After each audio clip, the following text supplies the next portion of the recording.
So again, we're going to talk about these decoration techniques. I'm going to show you how to do them on the clay next to the camera here. Before I get started, though, I want to talk a little bit about glaze.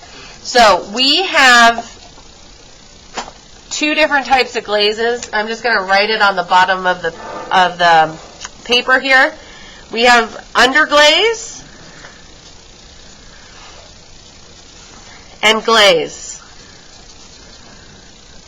Underglaze, you are going to be using Underglaze this week. This right here in this container is Underglaze. Underglaze can go on to the clay before it's been fired. So what's my general term that we just learned today? Greenware. So it goes on greenware. Okay, now I do not want to apply Underglaze until my piece is at leather hard stage or more than that. So I don't want too much water to be on in my clay, because what will happen, what Underglaze is, it's clay and pigment. So clay and color mixed together, basically. And so what happens when I apply it to a really wet slab, the Underglaze will soak in because the clay is trying to pull that water out because it's losing water, so it's trying to replenish itself. So if you put it on during plastic stage, the Underglaze probably won't stick very well. It won't just sink in as well as it needs to. So you want to wait till your slab is like leather hard. And I like it to be, so this piece is still bendable, but if I was to bend it more, it would crack. So it's, a little bit more than a soft leather hard. All right, so leather hard, you can put on leather hard. Now, when you use Underglaze, you need 3 solid coats. So what that means is this one right here only has 1 coat on it right now, but I cannot put any additional coats on until this dries. So I have to paint 1 solid coat, let it dry, paint a second, let it dry, paint a third. So dry in between. Okay. Now, one thing about Underglaze is you will get one of these containers when we start our Underglaze. Look how glossy this Underglaze is compared to this one on the slab. Do you guys see the difference? Okay, so this one in the container is still wet. It has not dried very much. This one has dried. So when you know your Underglaze is somewhat dry is when it doesn't have that glossy tone or is not glossy. So almost look chalky in appearance. Okay, so Underglaze you can use when it has not been fired. Glaze is you have to wait till it's been fired. So what's my first fired stage? What is that called?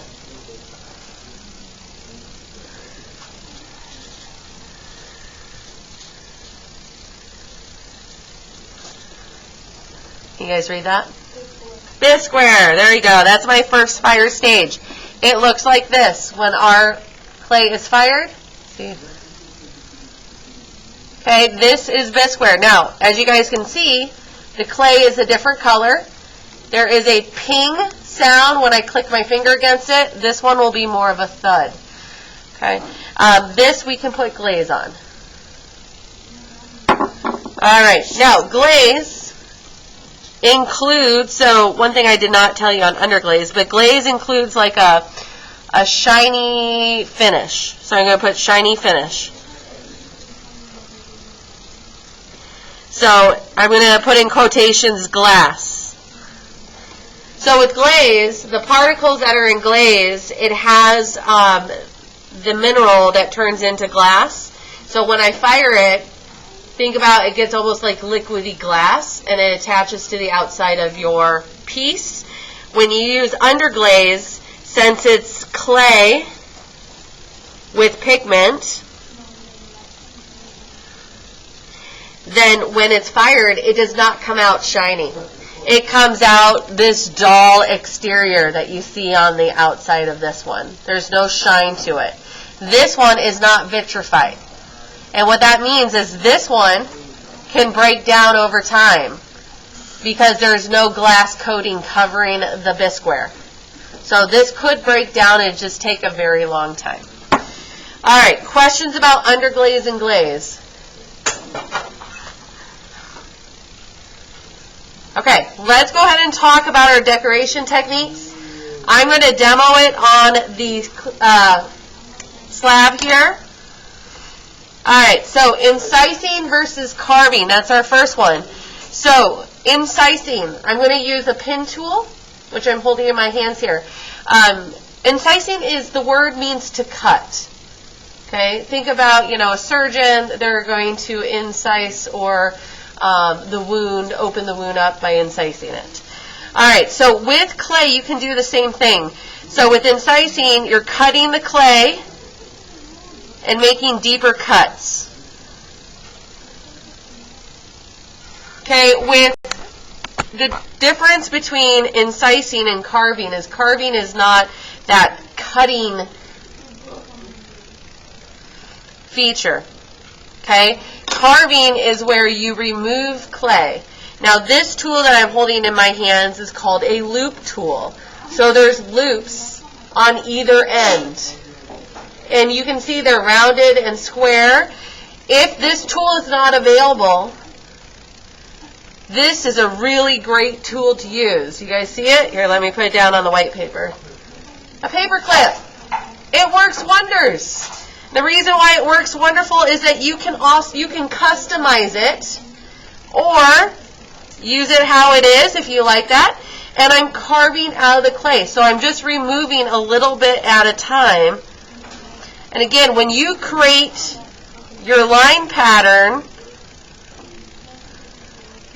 on your first pinch pot, you can, if you want to carve lines, you can carve lines. You can incise lines if you want. But these are, two different lines. You guys will hopefully see them in a little bit better, made with these different tools. Now, another tool that you might incise with or maybe carve is a stylus. So the stylus looks like this tool, and what's on it is on the edges here are little balls that make this not as a pointy, and so it makes really good lines too for carving as well. Now, I don't know if you guys can see this, but I'm getting I call these clay goobers or boogers. The clay is still a little fresh where it might pull that up. I can get rid of those after it's dried a little bit. I can take a dry paintbrush and use it like a broom and sweep those away. Okay, that's how you can get rid of those goobers. And it makes your piece, again, craftsmanship. So it's cleaner, it's taken care of, there's not random clay sticking out. Okay, I forgot number 2, impressing. So impressing is when you just press things into the clay to make texture or patterns. Some people have seen my stamps that are hanging out up here. But you can press in with anything you have. So I just have the popsicle stick, and I'm just going to press it down through the clay to start making a texture. You can also do, anything that you find. So found objects can make really cool textures too. And this is just the end of the paintbrush. Paper clips can make neat textures. What else do I have on my desk? Oh, fork. Forks can also be good for scoring your clay too, as well. So again, I'm just pressing it in or impressing. Other things that look really cool, sometimes the end of pen caps. So again, I'm pressing that in, wiggling it to show that design that's on the bottom there. Nuts and bolts from home. Maybe lace, if you guys like lace. This is kind of a broken tool right here, but it's making a really cool texture, kind of like a half moon. So you can find a lot of different things that you can impress into your clay or press in. Some potters will make stamps. Like for my ceramic work, I made a stamp with my initial, and so I just push that into the clay and it has my symbol on it. Some people just do designs and they'll roll it through the clay, but that's in pressing. So just pressing into the clay that tool. Applique is our next one. And with applique, you guys already know applique because you've been doing it a lot on the last project. So all applique is attaching clay to clay. So again, just attaching clay to clay. So I'm going to score the area that I'm going to attach it to. I'm going to score the back of the piece I want to attach. Water, you can actually use water for slip. So I'm just dabbing water on both sides. Then I'm going to press my piece down, and then I blend it out. That's my applique. So I'm going to put number 3, so you guys know which one this is. And to put that, I am incising the clay. Okay, so that's applique. Now let's talk about sgraffito. So with sgraffito, you have to add your underglaze first. So sgraffito is only done with underglaze. Okay, you can't sgraffito after the piece has been fired.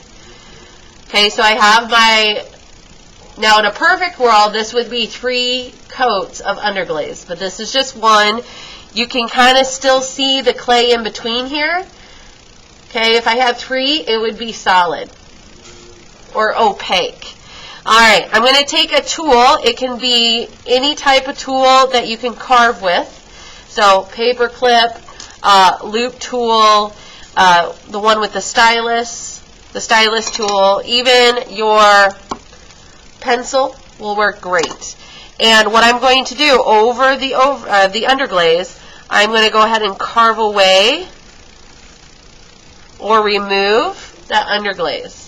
I'm going to make a design here.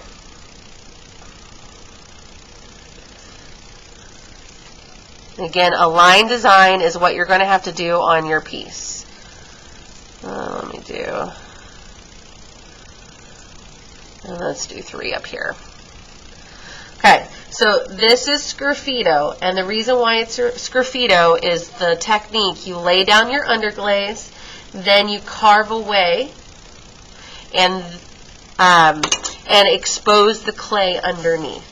So I'm just going to write S-A-R-A-T or F-I-T-O. There you go. That will say sgraffito when it's dried up a little bit. Okay, now mishima is the opposite from sgraffito. So with mishima, you carve your spaces out first.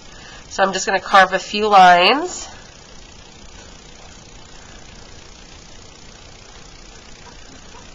Okay, and then after you're done with your carving, then you take your underglaze and you paint over. Even coats.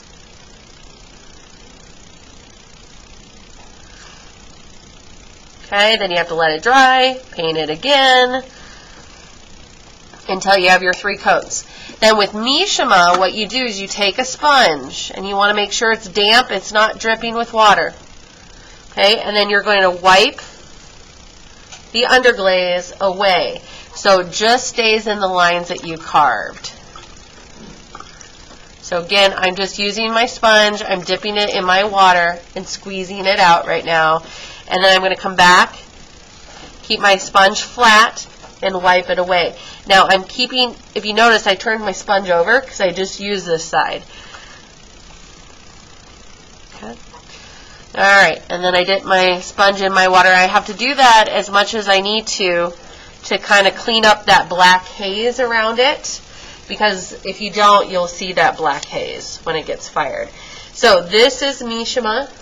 You can see how the color goes, or inlay is another name for it. So inlay or mishima, so you inlay the color, or you have sgraffito. Okay, so you guys get to decide between these 2 and what you want to put on your pinch pot.